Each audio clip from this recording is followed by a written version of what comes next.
It's Comics Are Great, the visual storytelling show, recorded live every other Wednesday at the Ann Arbor District Library in lovely, gorgeous, tranquil, but also exciting Ann Arbor, Michigan. Comics.aadl.org, and this is the show where we talk about making comics, creating characters, worlds that people believe in, writing stories visually, and also the lifestyle of a cartoonist. All the stuff that surrounds this medium that drives us all mad. My name is Jersey Droz, cartoonist and teaching artist. And I guess we might want to call this one BDs Are Great, because my guest is Nicholas Bannister, or just Bannister. Hi. Calling Jersey. all the way from France. That's right. And what time is it there right now? It's 6:30 p.m. Oh, okay. I thought it was... So Oh, my yeah, calculations were it's incorrect. six more hours than you. So it's almost dinner time. So you're 2 hours away from Greenwich Mean Time. I was looking into the different time zones. That's and, right. Okay, so, but yes, of Facebook.com/Nicholas_Bannister, and the author, or the artist of the Elsewhere Chronicles, and contributor to almost every Flight anthology. Yeah, every single one of them except the first one. Wow. Yeah, that's a lot. That's 7 actually. But that's so that you can't miss your work. No. And then it's unmissable. and then Tib and Tum Tum, which is coming out in October or November, Right. in the near future, the autumn of 2013. Tib and Tum Tum comes out, and then also the upcoming book Exodus. You've done a lot of stuff, and as I hinted, you are from France, where people actually appreciate comics. Yeah, I'm trying to be a bit diversified about what I do because it's always tough to make a book. I mean, you make your book. It's like 7, maybe 8 months of work. After that, you're just like dry, and you don't want to hear about it anymore. And unless you are super strong, but that's not my case. And I need to go get some fresh air to come back stronger after a while. So for that, I chose to do several series at the same time. So of course it's a bit time consuming, and I've got to schedule my stuff pretty well because I'm working with several writers and publishers, so it's a bit complicated sometimes. But I mean, I need to do that to go to different places to come back fresh. So working on different kinds of stories helps keep you fresh and limber. Yeah. Yeah. Also, we will talk about this later on in the show. You also design really amazing posters, the iconic footwear in movies and TV, the pole position piece that you did recently. We'll talk about that a little bit in a little bit, and we'll talk more about, because we're going to talk a lot about Elsewhere Chronicles today, because as I told you in the email, oh, by the way, before we dive into the actual topic, I wanted to know, you said there's a story behind the name Bannister. Oh yeah, yeah. That's the name. I was 10 years ago when I started making comics. I didn't want to use my real name, so I was looking for a pseudonym. I mean, a working name, a pen name, and at that time I was working with my former girlfriend, which is now my wife. We were working on a how to call that, a Ghost Hunters story, and we were watching Frighteners from Peter Jackson with Michael J. Fox. And the main character in Frighteners is named Frank Bannister, if I'm right, and that's where I picked up my pen name, actually. Just stole it from the movie. It's a movie I like, and we were really in that mood at the time, so it's great. And I needed some name that could be pronounced internationally with not too many mistakes to be made. That is a good idea. That is a really good idea, and I wish I would have thought of that. Because yeah, my name has been anglicized to Jersey, but it's actually pronounced Yeja, but no one can say that unless they're from Eastern Europe. So Yeah. Yeah, so I'm stuck with Jersey, but if I had a little bit more foresight, I would have come up with a... So Why didn't you want to go by your real name? Is there any reason behind that, or is that just common practice to use It's a pen? like super complicated with letters that are really not really well pronounceable in English, Yeah. mostly because it's the main language I use Hmm. aside of French, and it's a bit complicated to say. Hmm. So it will be like torn apart and misspelled like all the time. Right. So Right. And the reason I finally decided that Jersey's fine, just call me Jersey, because I got so tired of hearing people go Yaji, Yiju. You know? yeah. No, just Jersey. That just works. It's fine. I don't care anymore. It's just super tiring in the end to rectify people all the time. Yeah, yeah. Okay, that makes perfect sense. So, okay, so I sent an email to you. It was like, the way I like to do the show is I like to bring a guest on and look at their work and find what jumps out at me as this is the thing that they do better than anybody else. And Wow. and when I was reading the Elsewhere Chronicles, I was blown away by your design, the character design, environment design, just fantastic. And then also your compositions. I mean, especially like I was telling you before we started recording, book 5 of the Elsewhere Chronicles. Oh my gosh, something happened, and all the shots are just amazing in that book. But I've got examples through all the first 5 books that we can talk about today. But I want to start with fantasy design, and especially because you're in pre-production on this new book Exodus, which comes out next year, and you've been posting on your Facebook page explorations, tests, and examinations of designing an environment. And I could just use Elsewhere Chronicles as an example. Is like the thing I noticed is all of your fantasy environments, shape plays a vital role. You use very elegant and simple shapes, deceptively simple shapes, where a rock face or a wall will be rendered almost entirely in squares, which seems counterintuitive. Like, well, rocks aren't shaped like squares, but it looks right in your world. And then you have this tree that's like made of like winding tubes, almost looks like. Oh yeah, yeah. You know the one I I'm know. talking about. Yeah, I know the one. Yeah, Yeah, it's in book 5. It's on page yeah. 43, 43. and it looks like these winding tubes. I didn't pull this one up, Matt, as an example, so I'll just put it on the camera here. But yeah. So I'm just curious, like, so when you're getting script from a writer or notes from a writer or a premise, how do you, like, one of the things you said before we started recording was making it look simple is so hard. Like, what is the decision making process in It's yeah. in creating a world that feels like it belongs to itself?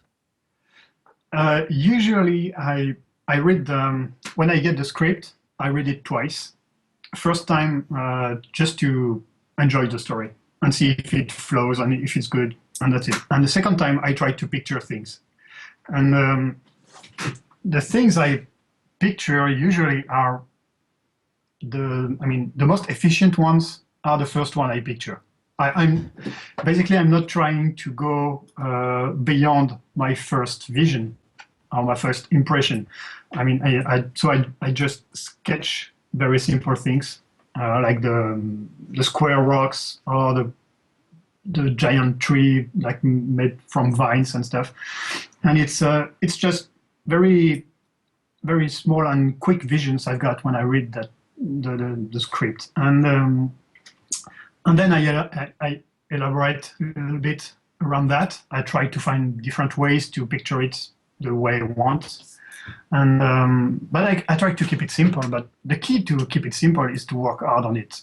I mean, it's there is nothing that flows that is very fluid, that is very obvious, that you can do without a great amount of work before that. I mean, on that, it's just the paradox of creation. I mean, you've got the same thing. Let's take, for instance, the Pixar movie, because they are like a reference in the business, and you've got those movies. They seem to be like very simple stories, and they are very obvious, and they don't seem very complicated, but they are really well polished and they are clean, and the cogs works perfectly all together. But this requires an amount of work that is just insane. I mean, you've got to define your story, and you've got to explore any way possible to tell the right thing at the right time, the right way. And it's very complicated, and you've got to do that in art as well when you design a world or a universe. Yeah. And basically, that's the premise of working on a fantasy book for me, actually. And after that, you've got some ideas. You don't even know where they come from, and you just go with it because it's a cool idea. And it's just like let's do square rocks because I haven't seen that in a book before. Right. Let's try if it works. And whoa, it works. So yeah, let's keep it. and I use it, and it works because most of the time, which works right are the contrasts. Like for instance, my characters, they are round shaped, they are cartoony, and putting them in a very square environment, it works even more. I mean, you got that contrast that makes a balance in that universe. Now that I think about that, yeah, there's a scene where the characters fall into a pit, and you have Right. all these smooth-shaped characters, and the pit is rendered entirely in triangles and squares, right? And they're all warm colors, and the background is all cool colors, right? So you have Yeah. that contrast there. Yeah, they are easy things to put on. I mean, they're not easy visuals to do, but they are. We know this is a recipe that works. I mean, when you do contrast of that, like that, it's something you will see when you notice it. You will see that like everywhere in the books that are very appealing to you. They are very. Yeah, everybody is using the same recipes, so they are not using it the same way as I do, which is interesting because that's what makes us different. And some people are more inclined to like that kind of style or that kind of style, but usually you try to do pretty much the same thing. Do you make an effort to be observant of these contrasts in your day-to-day life? Because I'll tell you, one of the things, I teach comics classes, and one of the things that I find my students have a real hard time with is when they're designing something, they're so hung up on the drawing part and drawing it correctly that they don't think about the design element. They're just trying to draw something well. And Yeah. so I created an exercise where I said, take your digital cameras, go for a walk. And every time you see something that makes you say, cool or neat, don't overthink it. Just grab a picture of it. And then the next class, we put the pictures all out and we examine them to see what is attracting their eye. Now you have a sense of where your design sensibilities fall. And I had students noticing things like, hey, you know what I picked up? I went for a walk at night, and the street lamp had an orangish color, and the shadow from the tree had a purplish color. And I was like, you just discovered color contrast and the way light creates opposite colors in its shadows, you know? If I asked them to draw that, they would be stuck on drawing it well. But by making them go out and observe before they draw, suddenly their work improved. I mean, is this something that you train yourself to do, is to be observant of those kinds of things? I try to, but I'm not very good at colors for starters. So which is like a kind of a handicap for me. I'm not very good at that. I'm okay at drawings and maybe designs too, but colors, it's not my style. So it's not my thing. And so, yeah, that's why I've got a colorist most of the time, which, I mean, who does wonderful job on the Elsewhere Chronicles. And, Absolutely. Yeah, but those are exactly the kind of things you've got to be attentive to. But you know, when I don't notice it anymore. I mean, I used to try to notice that in the street and everywhere, and right now it's just part of my job. So it's really part of me. So I don't notice that kind of stuff, but you've got to be. The thing is, more importantly, the thing is you've got to be behind a camera screen to notice that. It's got to be framed. I mean, it's got to be framed and in 2D. And I've got all the pain to notice that without that interface between the world and me. So I can see amazing things in real life, but if it's not like on screen and in 2D, I will have some troubles to see the shapes and what's very powerful and the contrast and stuff like that. So it's a bit complicated to explain, but it's got to be translated on a flat screen to be noticed by me. But that's why I always carry a camera with me. I mean, most of the time I try to carry a camera and take a lot of pictures of everything. I noticed that in your environment designs for Exodus, you were using photography. You were using of real environments, and then you were making drawings from those. So first you post the photo with a drawing of the character in there, and then the next post that you do is now the background is a complete drawing, and then you start adding color and different effects, and we watched this thing grow, and it was so cool to see that you actually work from photography first. That's something that I showed my students, saying, see, this is how the French do it, and they make the best comics, so let's copy that, please. Yeah, you can do. I mean, you've got you can use pretty much whatever you want to obtain the results you are looking for, and as long as it's legal and not stealing others' property. But for Exodus, I'm not good at backgrounds. I'm not good at perspective. I'm not good at drawing houses and cars and everything that's solid and man-made. So I don't buy that for a second. That is a bold-faced lie. and the thing is, being not good at that, I've got to find a way to render the things if I want to do them myself.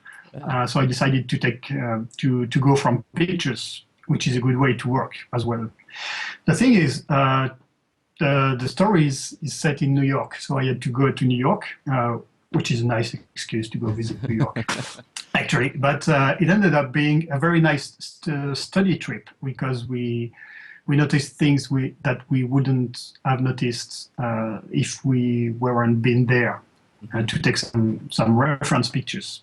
And yeah, I took a lot of pictures. I took like 4,000 pictures in New York in 10 days to get all the references I needed for my backgrounds. Wow.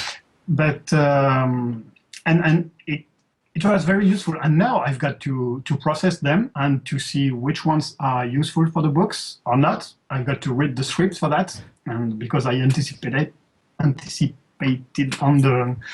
the script, so I had to imagine what shots I would need and stuff like that. So pretty much like a movie director, you know. And I decided to shoot a lot of pictures and then to use them as a background and to redraw them, and to add some sci-fi elements in them. So we know it's New York, and it's sci-fi, but it's not really the New York because you modify it, which is also very interesting in a way.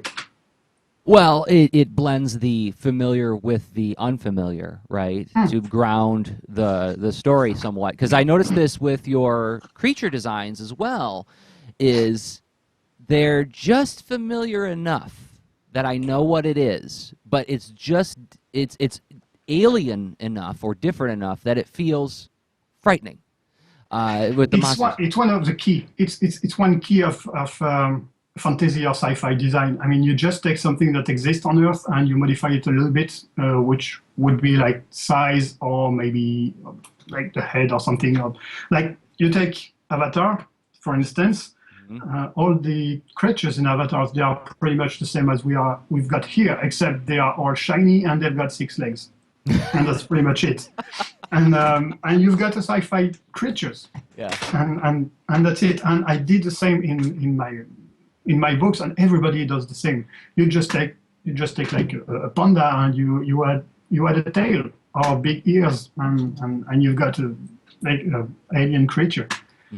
And for the Elsewhere Chronicles, I do that. I mean, if I want a big monster that is very disgusting, I take a slug and I multiply the size by like 20, 50. I don't care. It's sci-fi. It's fantasy, so I can do pretty much what I want. Right. It's all a matter. It's all a matter of scale as well. If you want to make it epic, it's not complicated. I mean, you want an epic shot. It's not complicated at all. You just go into the forest. You take a picture of the forest, and then you draw a very small character on it, and you've got the giant tree forest, and it's done. Right. It's kind of easy. After that, you've got to include that in a story in a way that works, in a way that's easy to read for the reader, and it's got to be useful to the story as well. All right. So now we get to what I like to call a squishy question. You said it has to be right for the story.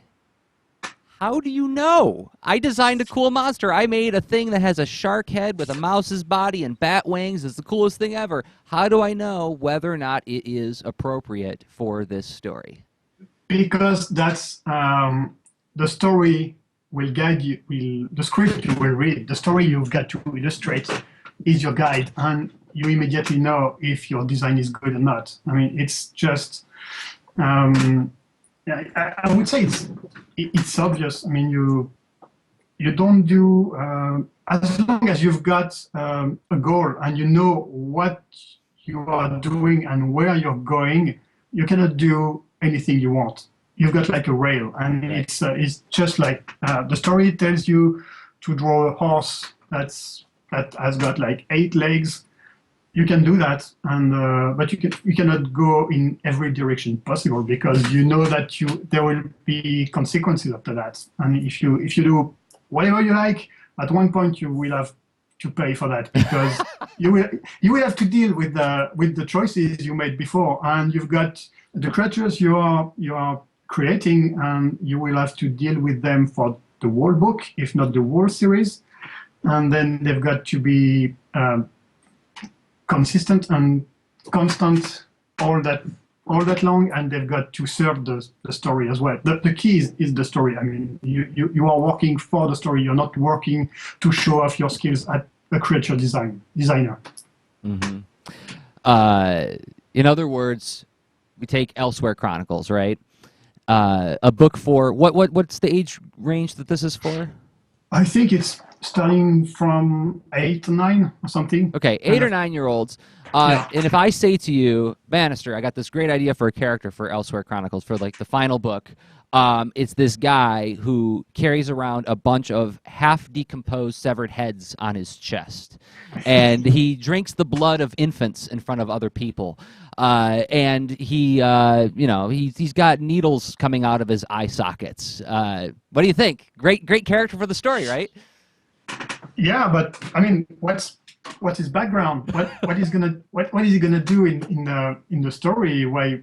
How will he interfere with the characters? And knowing that, I will know how to design it pretty much easily. It's gonna be easy, because you don't know, will they have to fight or not? If they do, I will need a weapon, and if I don't need a weapon, what is it? Is a magician or something? A wizard? So I need info to create my character, and of course, yeah, he's got like the severed head on the scarf or anything. It's great, but I won't design it the same way if it's for the Elsewhere Chronicles or if it's for a super hardcore fantasy book for adults, because it's gonna be like, it's very different. You cannot do the same thing. I mean, you don't design. It doesn't work for zombies, because zombies, they're pretty much the same in the Elsewhere Chronicles or in Walking Dead, basically, because they are zombies. Any story you read. But, well, yeah, you've got to have a purpose for all these designs and characters and a story behind it. And it always comes back to the story and where you want to go and what you want to tell. And after that, you can design the thing you want, but you just need to serve the story. So it does, story informs a lot of these choices and really understanding the story. And sometimes that understanding of the story is an intuition thing, right? You know Yeah. when you get it, right? So maybe like you were describing, reading through the script or the notes several times until you feel like you understand it is part of that process, maybe. I want to make sure we have time to talk about composition. We got a lot of stuff to talk about there, but so we should talk about, take a break between talking philosophy, and let's talk about the '80s for a second. The 80s. Let's talk about these posters you did. Yeah. What were they called? This was Iconic movie shoes posters. I think something like that.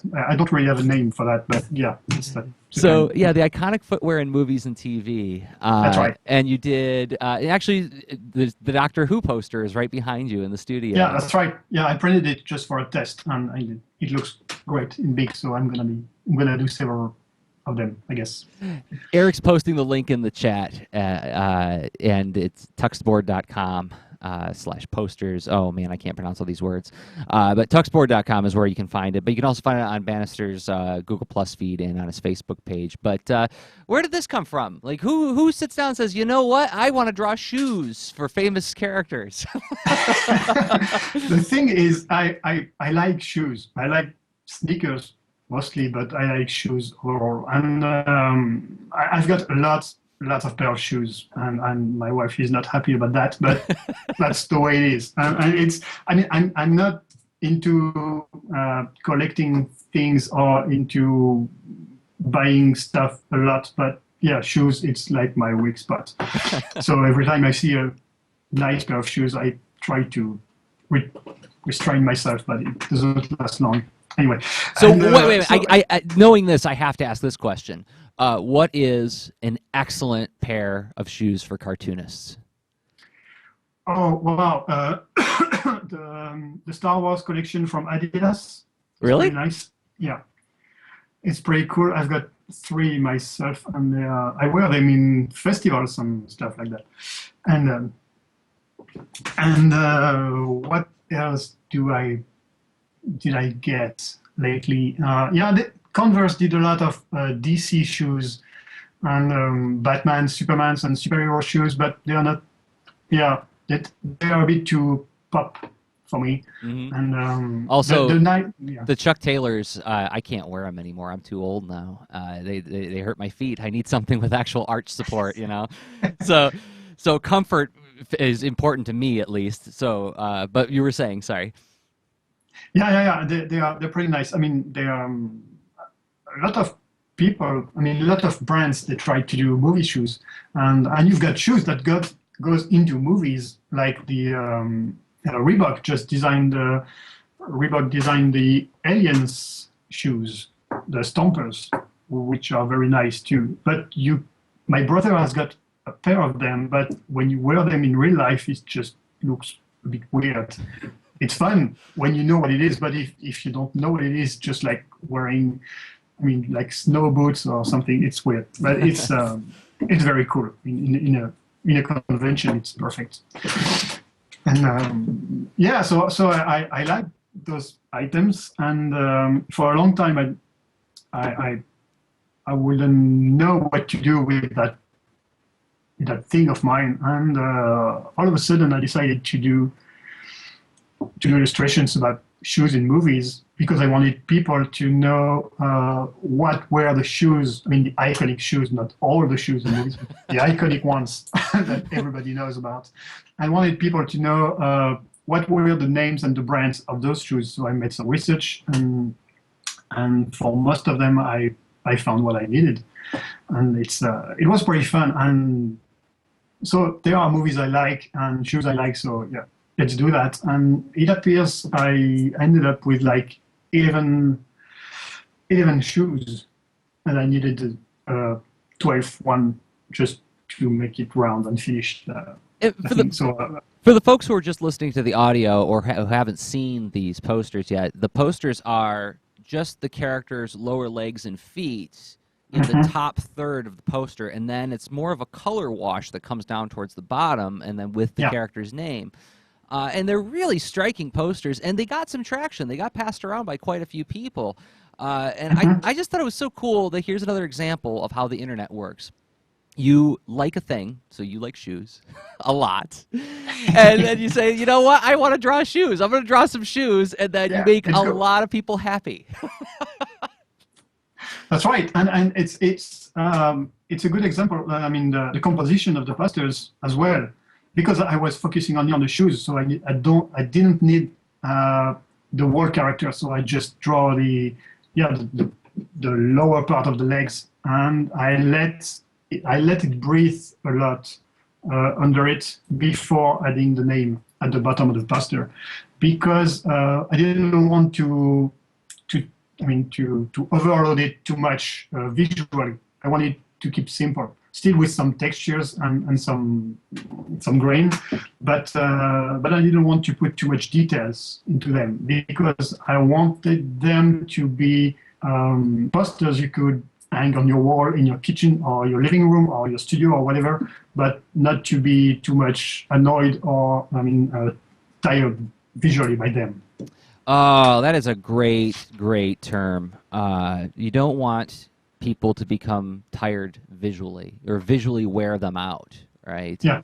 And that makes a lot of things click in my head when I'm reading the Elsewhere Chronicles, because so much of it is deceptively simple, but it's never so busy that I get lost on the page. It's very clear. It's absolutely clear. But anyway, people should go check out those poster designs. I think they're really great. And then you also did a pole position piece recently that made me very happy as a big fan of that show. Yeah, I was a big fan of it when I was a kid, but the show in itself wasn't that good, but the concept was amazing.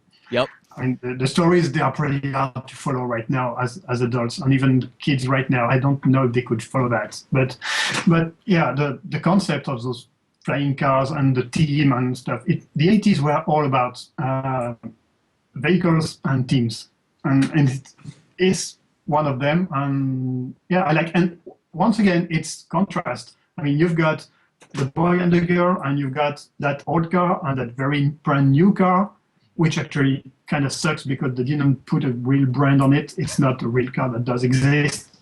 I mean, because at the time, the futuristic cars that didn't exist yet, of course.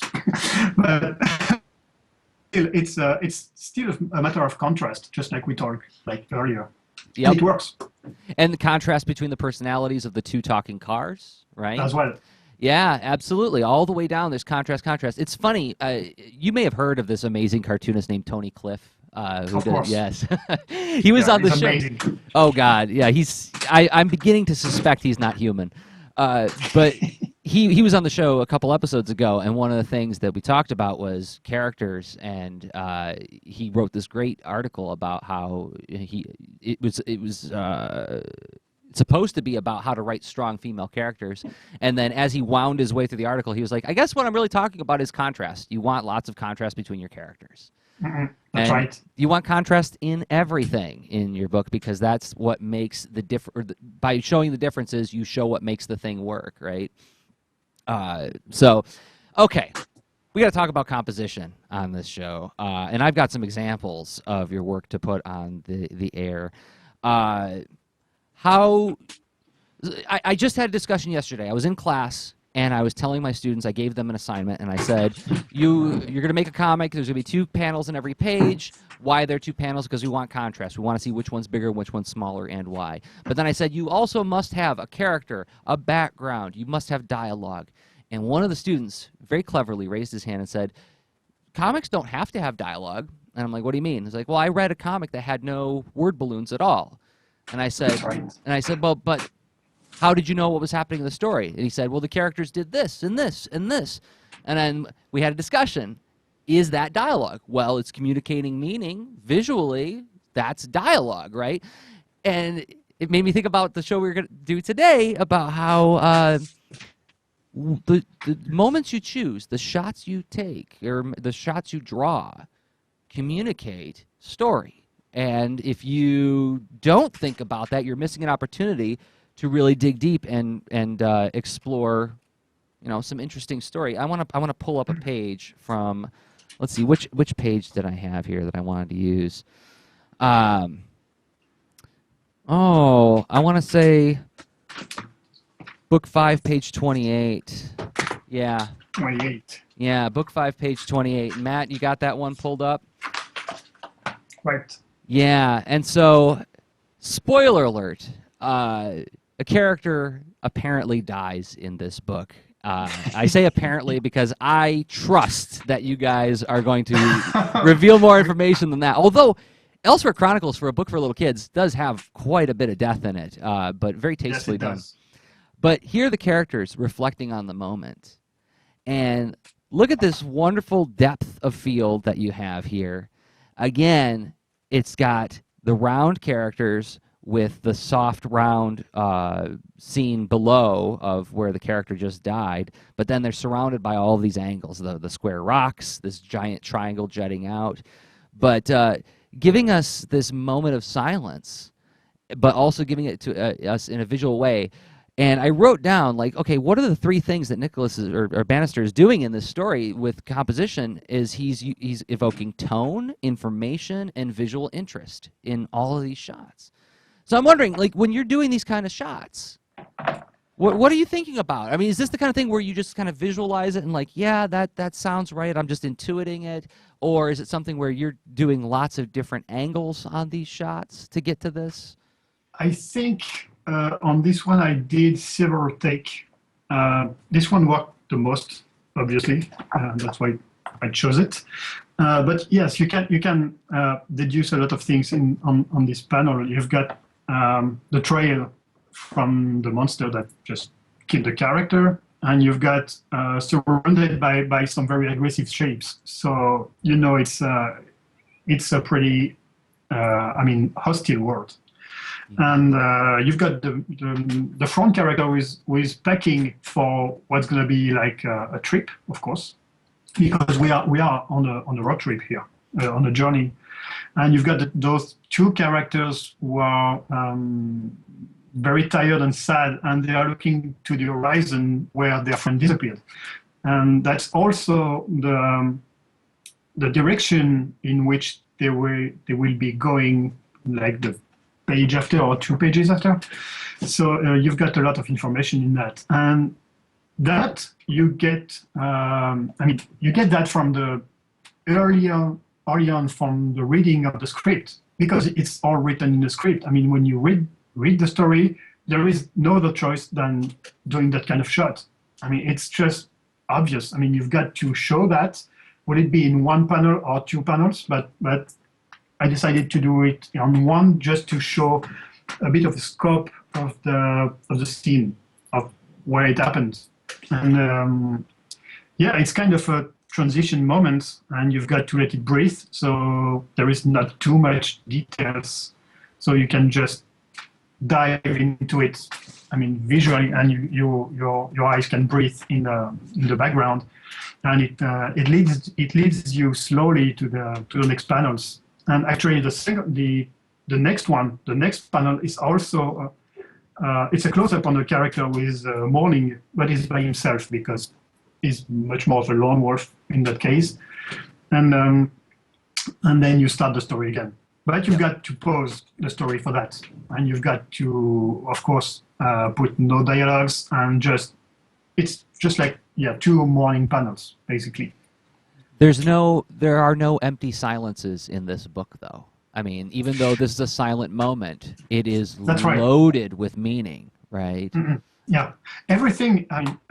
We only have 46 pages to tell our story, so we cannot waste a single panel. It's just not possible. You've got everything is well thought to use properly the most space as possible, and to put the more information as we can on the pages, but at the same time we don't want to overload it, so we've got to restrain ourselves from putting too much information.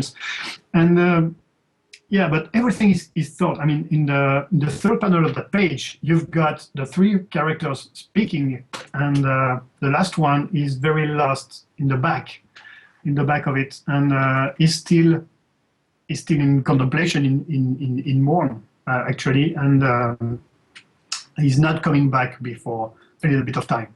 But the other Right. ones already are ready to go, but he's not yet. And Right. you've got to show that. Yep. I've got another page that I want to pull up. This is book 4, page 43. And 43. before we show it, Matt, I want to describe the scene to the viewers and listeners, and we'll see what pictures they get in their head. And then we'll show what Bannister does with this, because this is really interesting. This is a fantastic example of that kind of condensation of information, which is deceptively simple. It appears to be simple, but it isn't. Okay, so 2 characters. You got an old man and a young guy riding along on a motorcycle through a rocky desert landscape, right? And they're talking to each other as they're racing along. And they're going really fast because they're trying to get to help some friends. And, you know, they're saying, like, oh, don't worry about her, Rebecca. She's just a ghost. All that better that she disappeared into thin air. No, why are you so mean? Actually, these are some other characters who are talking they're talking in a cave nearby where the 2 characters are speeding along, right? So we're listening to a conversation of characters in a cave while 2 characters are speeding along in this desert landscape. And they're driving along really fast, and we also see a dog that is growling, that is behaving in a way that isn't quite natural. And then we finally hear the old man and the boy talking. Hey, kids, slow down before you chuck us over the edge, because they're driving along a cliff. Don't worry, I've got this under control. And then the old man says, at the same time, or all the same, slow down or I'll toss your rear right out of here. And we hear the motorcycle engine roaring. Rrr. And then the boy says, but you said they were in danger. We have to catch up with them. Okay, so hopefully that painted some kind of a picture in your head. Now let's look at the page. Matt, can we pull it up? And what I love about this is that we're listening to that conversation in the cave while we're seeing just the environment and the characters speeding. We don't even see the characters in the motorcycle. All we see is the smoke up on the cliffside. And then we get a little bit closer and we see the characters in the motorcycle. Now, when I started this description, I said we see 2 characters in a motorcycle. But I would instinctively draw just the characters in the motorcycle, right? But you take your time to back up and show the environment and the incoming threats of the things speeding along the ground, that sand whale, and we see the smoke moving along the cliffside, slowly closing into the characters, right? Yeah, it's a build-up page. I mean, you are increasing the tension. It's a zoom. You are zooming into the characters, and I took the whole page to do that because I needed some. I mean, the text is very strong, and you've got to not to be redundant visually, graphically with the text. So you've got to tell something else, but still it's got to be in relation with that text. Right. And it was a good moment to show the environment, the neighborhood of that place, which is very scary.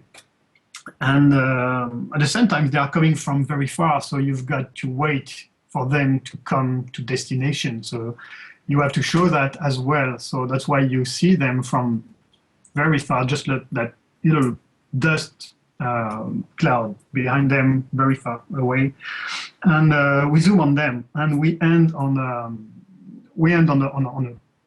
close-up with like some kind of a punchline or a catchphrase. I don't know really the term. And in between, I put the dog because the dog is the closest witness of what's happening.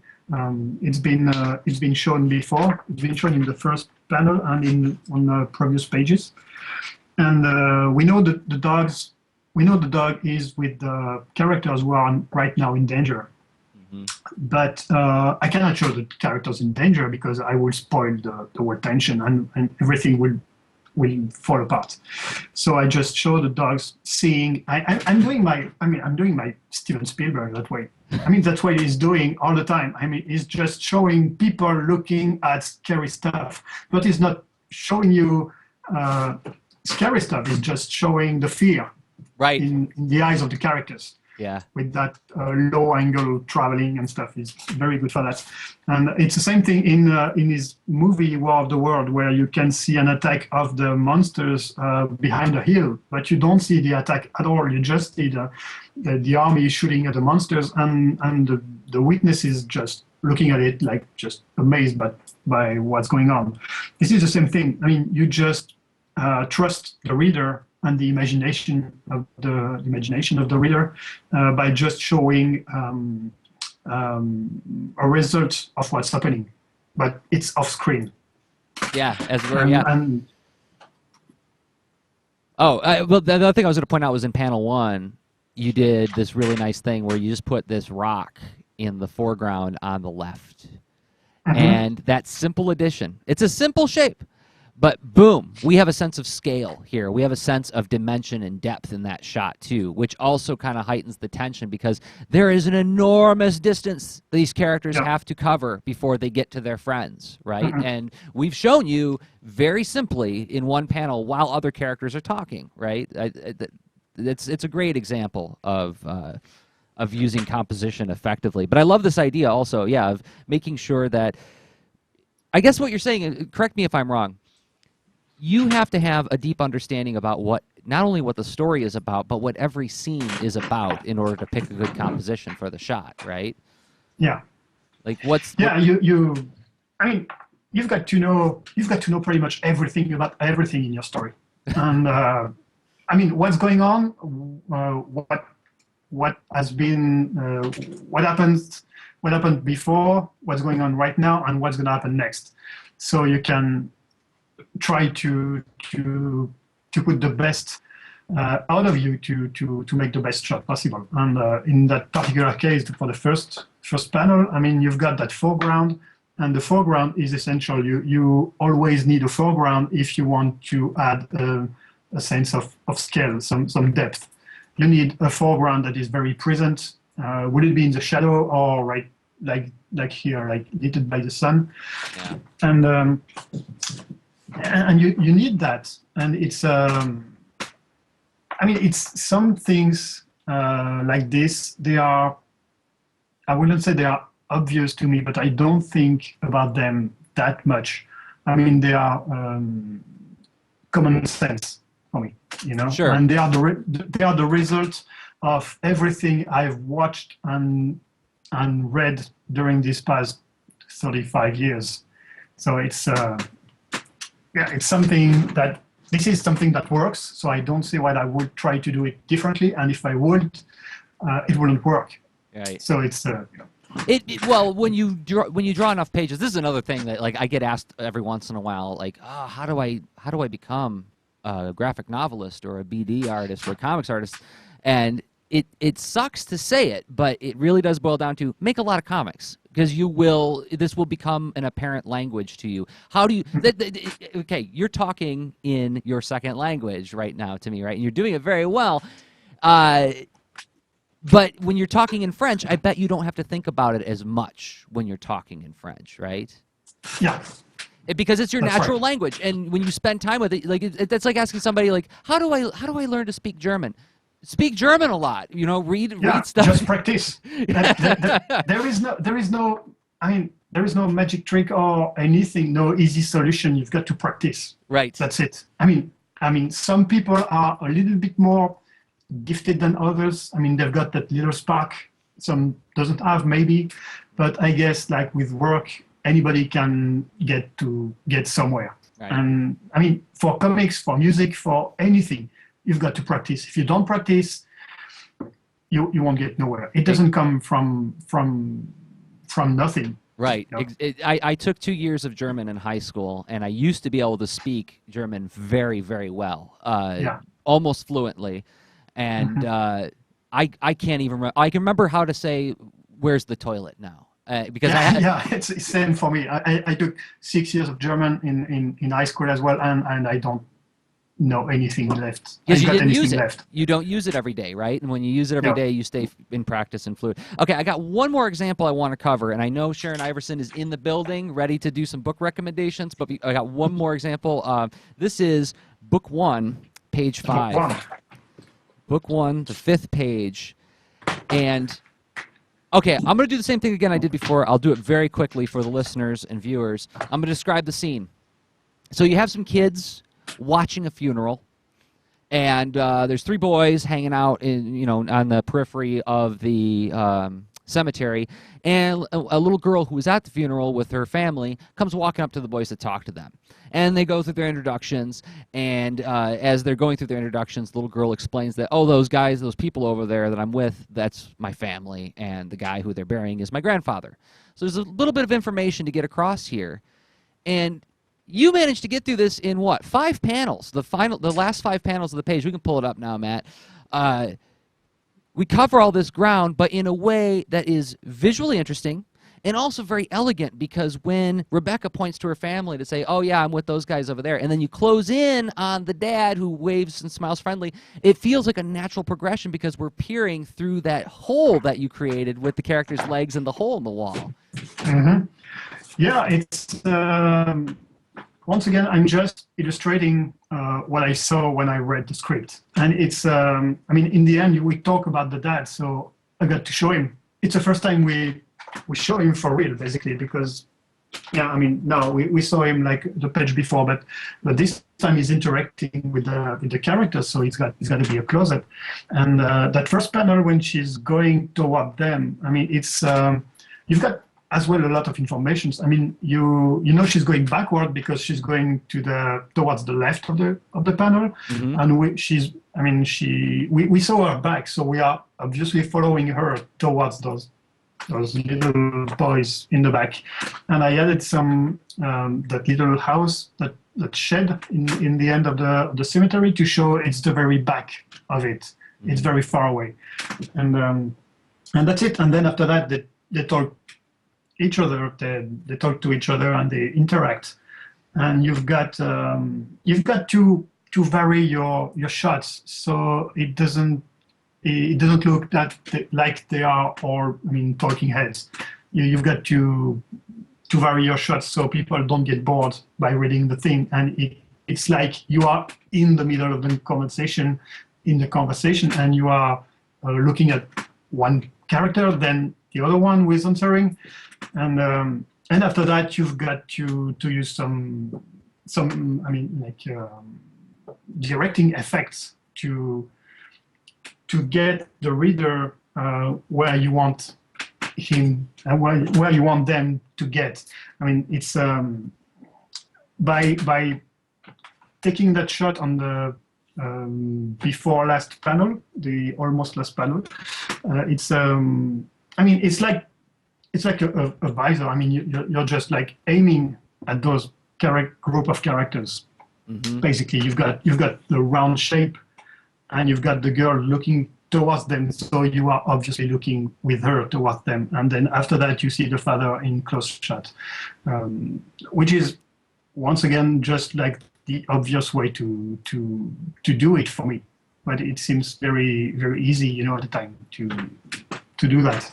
Sure, but this is the kind of thing that a lot of beginning cartoonists will lose sight of. Is they might show a close up of Rebecca and show her pointing mm-hmm. off panel, and then the next panel is a close up of the dad waving, without any sense of space or blocking, and without intellectually guiding us to the next thing that we're going to see. Right? That's right. And after that, it's also a matter of sensibilities. I mean, I love storytelling, and I love when the panels, they are flowing very fluently, one after each other, so you don't have to fight. I mean, the worst thing I want to do when I read a comic book is to fight against it. And I don't want to try and understand what's going on. I mean, it's got to be obvious. It's got to be very fluent and fluid. It's got to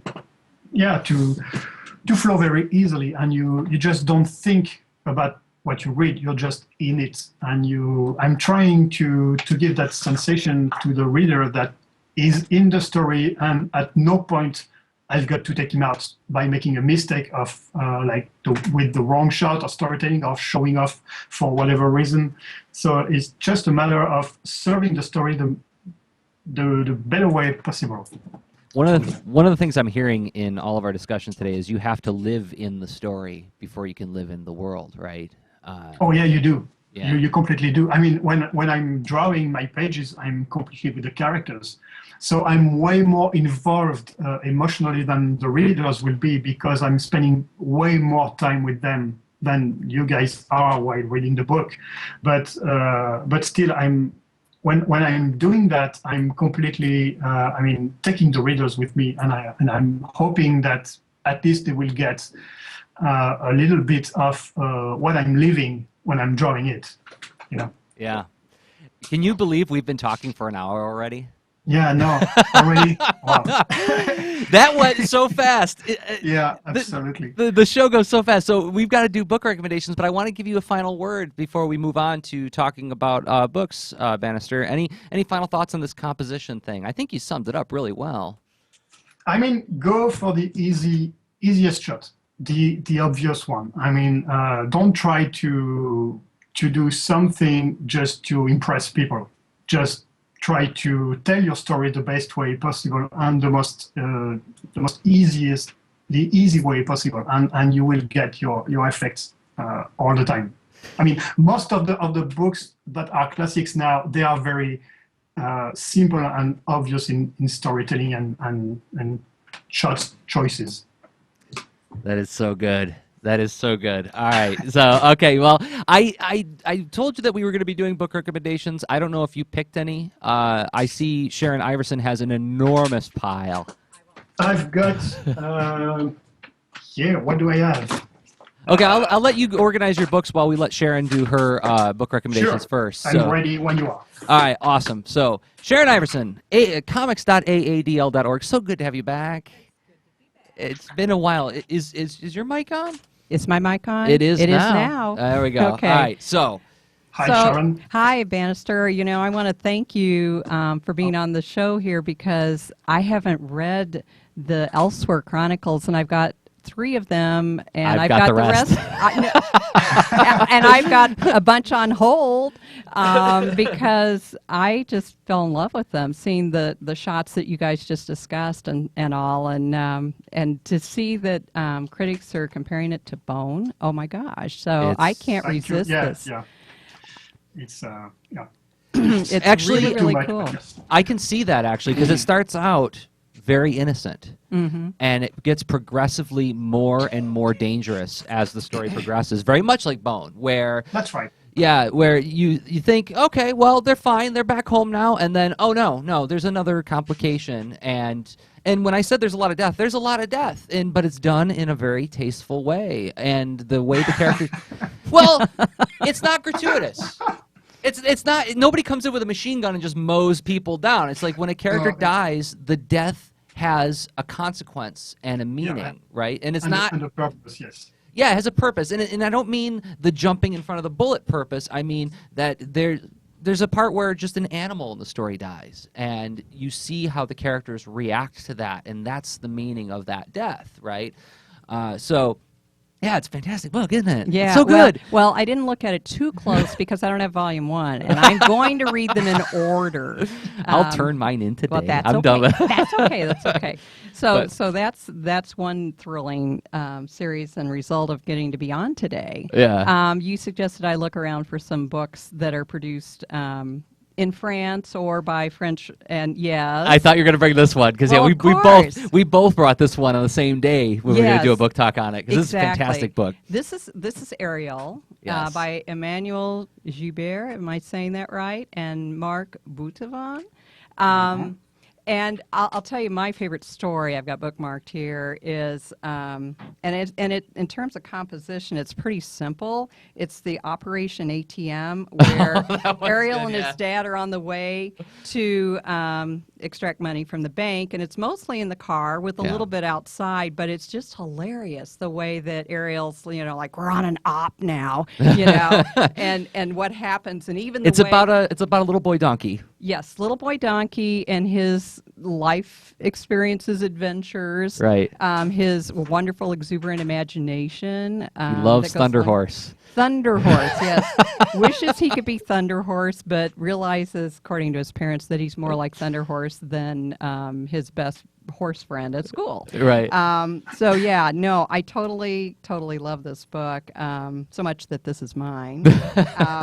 It's a fantastic comic for anybody who's a fan of observational humor. Really, well, Calvin and Hobbes. Anybody who loves Calvin and Hobbes would love Ariel, right? Absolutely. So. And then because I was looking around in our world languages collection, I found Burkett by Francis Descharnay. Descharnay. And it's a really cool book, I believe, done by a French Canadian about a young girl whose father encourages her to experience other cultures. And as a result, if I can go to, she wears a burqa. And it shows kind of her experience at school, basically under this tent, and it's really cool. There's other people in the story who are wearing their outfits, probably Catholics and so forth, nuns. Yeah. And this evidently has, I can't resist when I start to investigate. People like Bannister, it's like, all right, let's check on the web. And this has been made into some animated sequences, too, which look like a lot of fun through her experiences. The Chicken Thief. I can't resist this. In our so good. library, it's not technically a graphic novel, but oh my gosh, the way that this dimension of book is used to show the action of, in this first story, about a thief, fox thief who steals a chicken, and how well Beatriz Rodriguez uses each of these long horizontal panels to convey the action, but also to share so much else that's going on in the story, all without words. Yep. Very, very cool. All the dialogue happens through the characters' gestures. Yeah. And there is a big surprise at the end. Yeah. That is such a good book. Yeah, a lot of people have been talking about that one, but it's worth talking about. And there's so many others. We have, of course, Louis Trondheim. This is The Tiny Tyrant, and we have a lot of his adult books as well.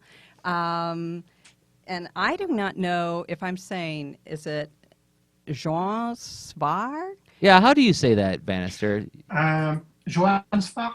Johann You say Svar. Johann Svar or Johann Svar, it depends. But Okay. Johann Svar most of the time. Well, I brought out Le Petit Prince, but the one and I've read this, and it's great, but the one I'm going to take home and read is Vampire Loves. Vampire Loves. It's This really one good. Have you read it yet? No, I Oh, opened it up, and I'm like, this one definitely looks like a winner. Yeah. And of course, there's so many others. Captain Static, I took French many years ago, and I had to learn more on the reading end, and it surprised me that I got most of the gist of it. But this is about a kid who starts out normal, but then develops evidently in a powerful static charge, and how that changes his life. And there's a whole series of books. I think we just have some. And the author is Alain M. Bergeron.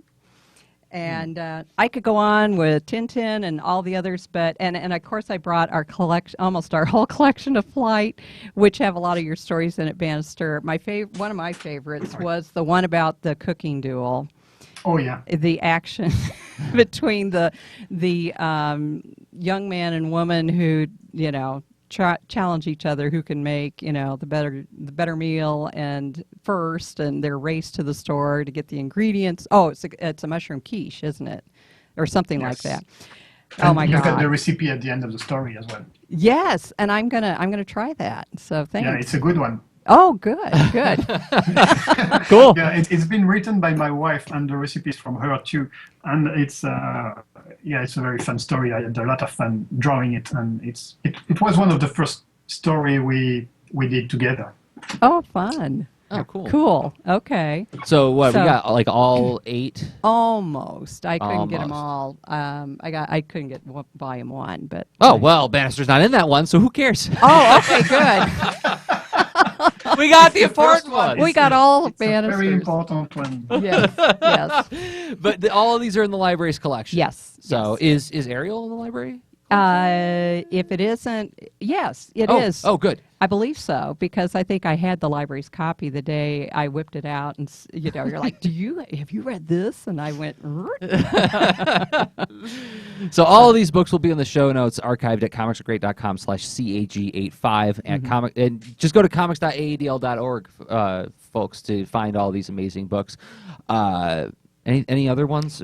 well, Oh, you got events. I just want to bring up that October 6th here at the library on Sunday, which is October 6th, 1 to 3 p.m. at the downtown library. We'll have comics artist Justin Castaneda driving over from Chicago to share some things about visual storytelling and writing from life, which it sounds like you do too, Bannister. We all do, I'm sure. Yeah. And he of course is the author of some books series When I Was Little. So. And he's been a guest at Kids Read Comics. Yes. And a vital part of the Southeast Michigan comic scene. So yeah, the Comics Artists Forum, if you haven't heard of it, is a free event put on every month, first Sunday of the month, where we have a guest speaker do a 20-40 minute little thing. And then there's just general time to hang out and draw with other local cartoonists. And a lot of local cartoonists come to that thing, both kids and adults. That's on the fourth floor conference room. Fourth floor, yep. Fourth floor conference room at the downtown branch of the Ann Arbor District Library. Oh, cool. So October 6th. Yep. We'll link to that in the show notes. So Bannister, do you have any book recommendations that you wanted to talk about? I've got two very quickly. I will promote my friends' books. So the first one is, I don't know if you see that. Yes. Big Bang It's Cats. just been out in France right now. It's the Big Bang Cats. It's a story about a group of losers in high school who are making a rock band, and they've got to play hidden behind masks. So it's very funny. It's been written by my wife. Yeah. Oh, and, wow. and it's the artist is actually a young artist from Russia. She lives in Moscow, and she's very, very talented. You can find her on the net. She's named Anna Katish, Cool. and it's a very, very fun story.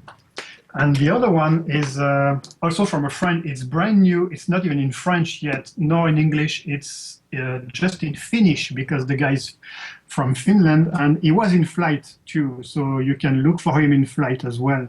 His name is Jipe Ahonen, and his new book is called Perkeros. I don't know if I pronounce it all right, but it's a story about a rock band as well. It's all about music today, and it's about rock metal, and black magic. And it's amazing. The art inside is just crazy. It's a very big book, like 192 pages. Wow. And I think they are currently working on a deal for publishing it in the US very soon. Very cool. And it's going to be the same for Big Bang Cats anyway. So I've got no doubt you guys can read it pretty soon. And we should say also that once again, this October, November Right. area, Tib and Tum Tum. Tum Tum. Yeah, Tib and Tum Tum. The book 1 will be on October, and the book number 2 will be very shortly after, because they waited for us to do book number 2 before releasing them to the US market. And this is about a little boy caveman Yeah, who and his pet dinosaur. He found a dinosaur in the wild, and it's basically the story of the first dog. I mean, he wants to have a friend because he's all by himself. He's mocked by his friends. I mean, so-called friends, and he found the dinosaur in the wild, and he wants to bring it to the clan. But of course, the adults they don't want it. And the dinosaur is very funny. He's very, very agile and very flexible, so he can make a lot of postures. And it's it's a one-page gag at the same time. I mean, and on one page, and but it makes a whole story in the end of the book. So it's very funny. That's my novelty right now. And then we will watch your Google Plus stream and your Facebook page to see more developments That's for right. Exodus. I will keep posting stuff for you to enjoy and people to follow what I'm doing and the creative process behind all that. It's really fun to watch. So yeah, and if anybody's out there listening who has the rights to the pole position cartoon show, I'd love to see a reboot of the show as a comic, and I think Bannister would do a great job on it. I'd be glad to give it a shot. Well, Bannister, thank you so much for being part of this show. Thank you for having me. It's been a real pleasure. Oh, I'm so glad to hear that because I would love to have you back. This was a really fun conversation, and same goes to you, Sharon. Sure. We'll see you again. Oh, yeah. Okay. Absolutely. Promise. Mhm. I'm holding you to it. Okay. Yep. All right. Well, so Bannister can be found at facebook.com/Nicholas. Nicholas with just a C, no H. Yes. NICOL. Yeah. Yes. Bannister, BANNIST. We'll link to it in the show notes, and you can also find him on Google Plus. And then Sharon Iverson, we can't find her anywhere. No. She's invisible to the Yeah. internet. I She's just come out once in a great moon. Blue moon. And then thanks to the Ann Arbor District Library for putting the show on every 2 weeks. Matt in the control room, and Eric who's monitoring the chat, and then Tom who helps out in the technical direction of the show. And thanks to the Ann Arbor District Library for letting me do this thing in your facilities. This show will be archived at comicsartgreat.com/CAG85. You can listen to an audio version of the show. You can watch a video of the show on YouTube. It's also on Stitcher if you want to stream it on your mobile device. Any place where you can get audio, you can probably find this show. So thanks again, everybody, for listening and watching. Until next time, I have been Jersey Droz of comicsartgreat.com and Jersey on Twitter. Okay, bye. Now, don't